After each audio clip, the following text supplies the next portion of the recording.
subscribing. I post 2 times a week, Monday and Thursday at 6 p.m. Eastern Time. I recommend using headphones if you would like to hear the sounds of mic brushing. Now, today we are going to talk about the shocking, true story of Stacey Castor.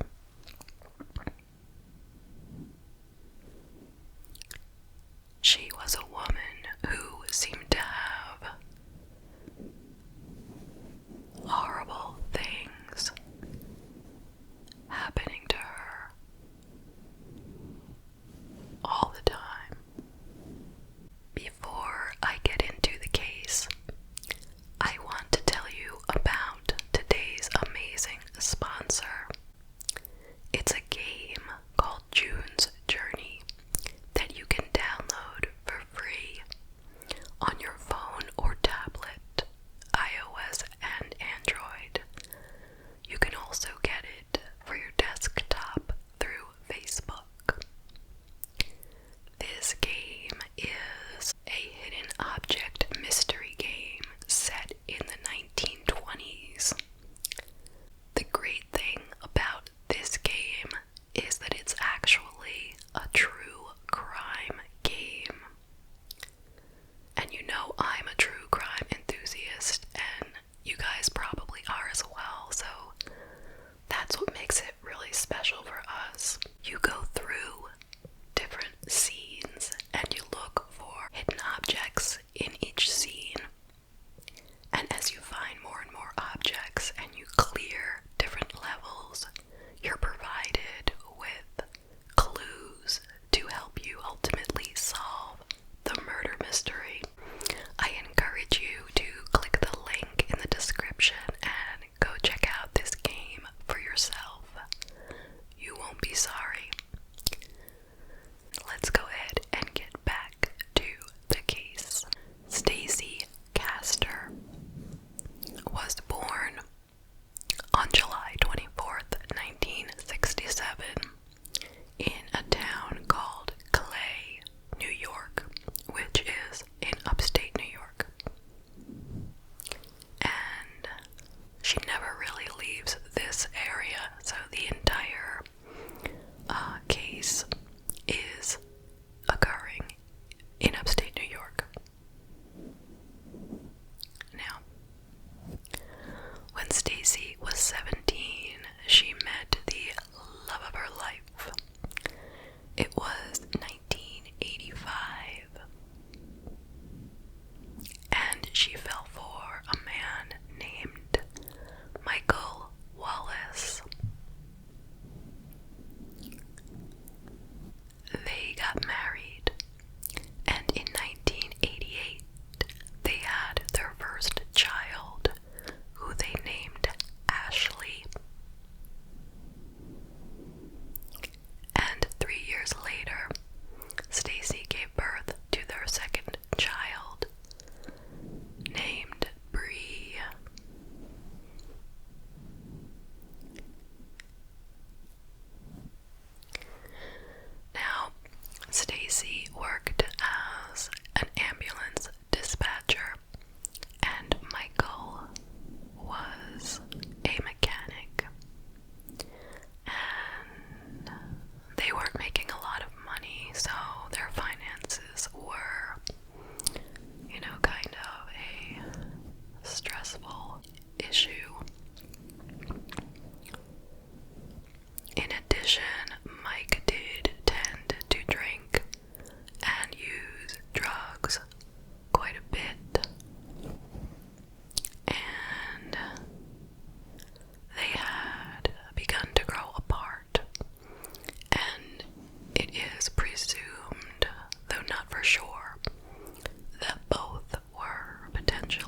just thought he was making strange faces, but in truth, he was actually dying right before her eyes.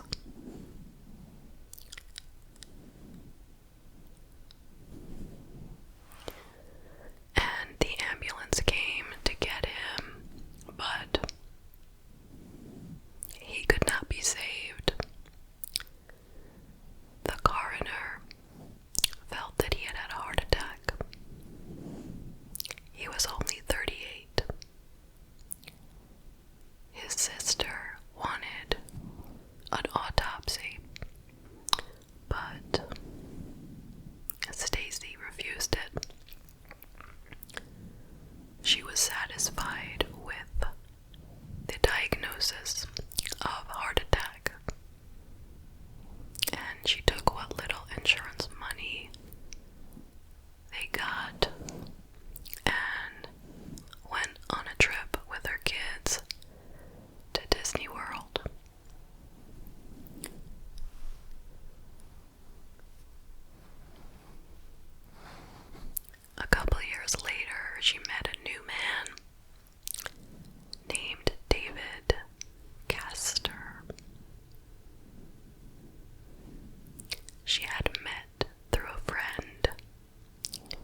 a single cent was left to David's son,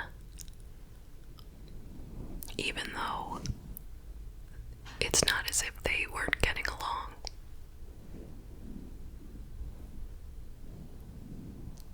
And the police did come to, just investigate the scene, and they found some things that got them thinking. In the kitchen trash was a turkey baster, which was found to have antifreeze in it. And it had David's DNA at the tip, only at the tip.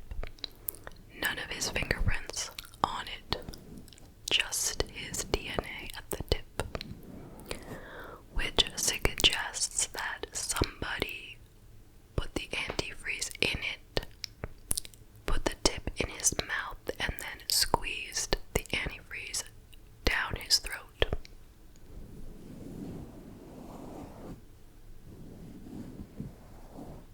Not exactly something that somebody would be doing as a way of trying to take their life. And how would it get from his locked bedroom out into the kitchen garbage? Doesn't add up. And the glass in the bedroom with the antifreeze, it had Stacey's fingerprints only on the bottom of the glass. The part that people don't normally really put their fingerprints on unless you were taking it and, pouring it down someone else's mouth, if you could understand, what I'm saying.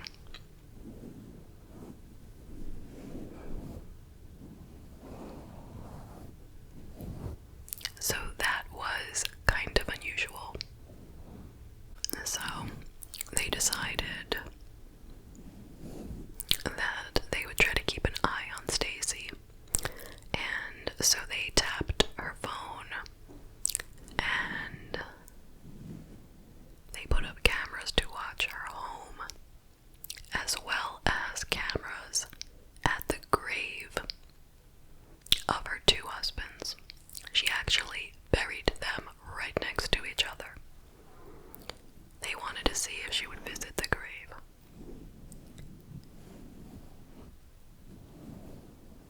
But anyway, they found absolutely nothing from the cameras and the wiretap.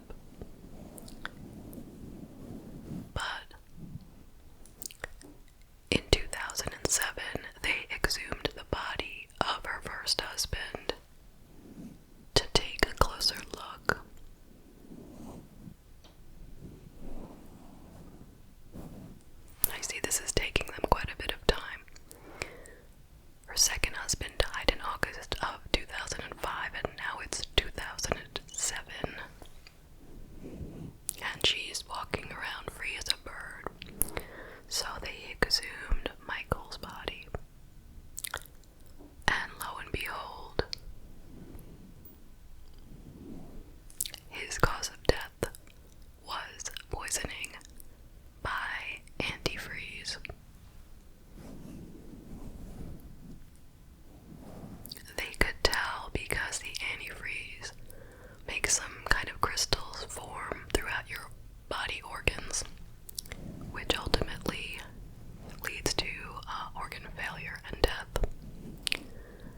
confession where Ashley was stating that she was actually the person who had killed both her father and her stepfather, and that it was not Stacey.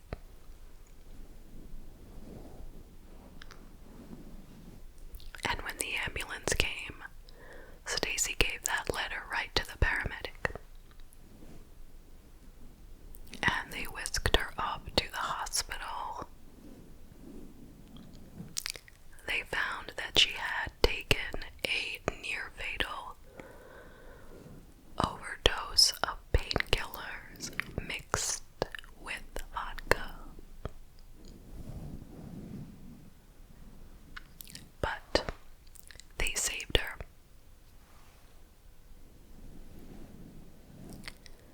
And when she was capable of speaking, she told the police that the night before, her mother had made her some drinks, and they had a very bad taste. And that's all she can really remember.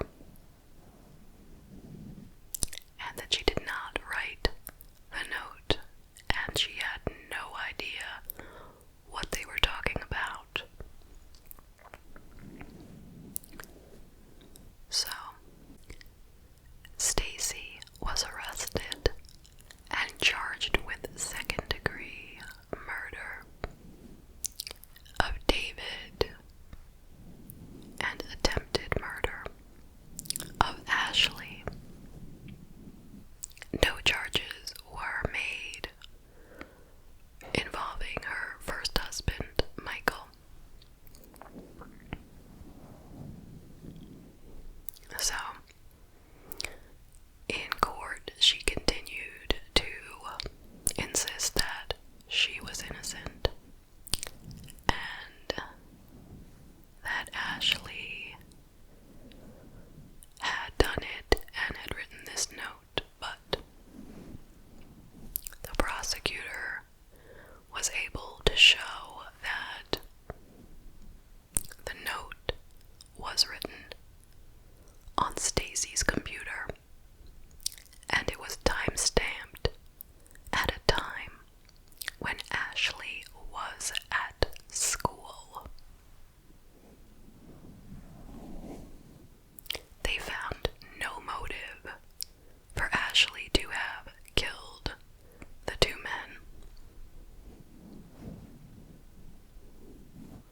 And she would have had to have been 11 at the time of the first murder, which seems a bit unrealistic. And she had no previous symptoms of psychosis or severe mental illness or anything of that sort.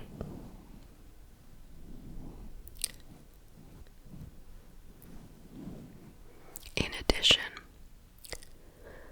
on the suicide note was the word not antifreeze with a Z, but anti-free.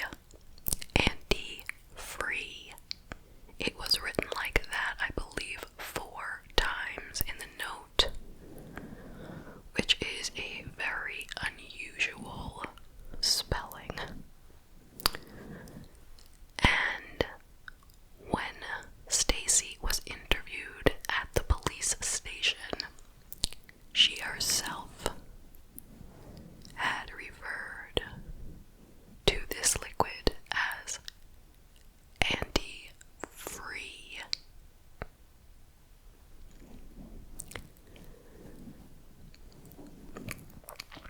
So, the case took about 4 weeks in court, and then she was found guilty as charged. She was sentenced to 25 years for David, 25 years for Ashley, and 1 year for forging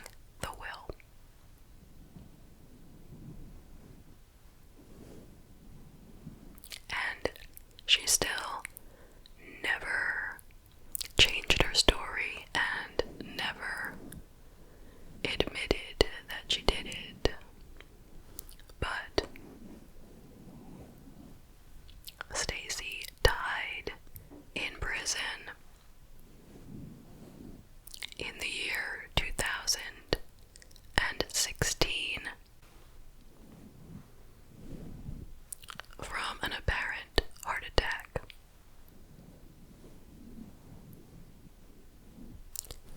And that is the case. So what do you think? I'm going to share with you a few of my thoughts.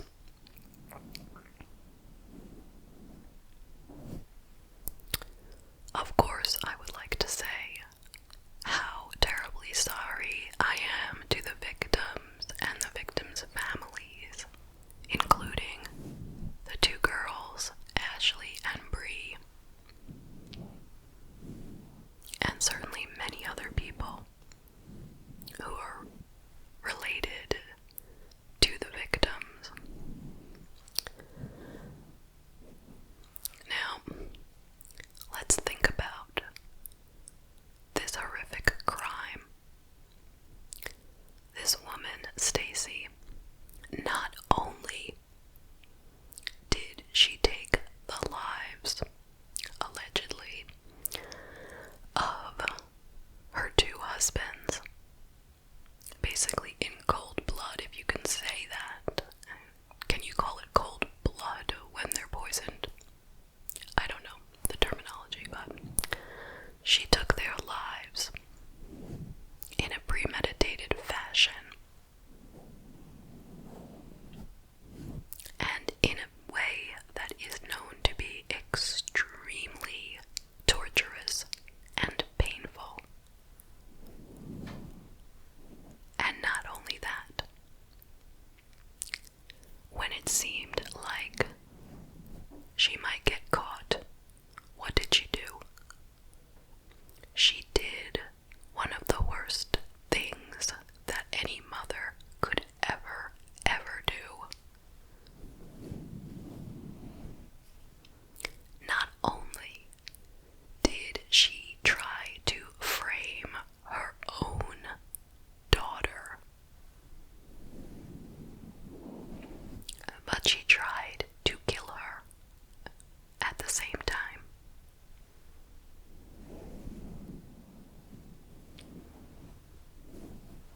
How evil is that?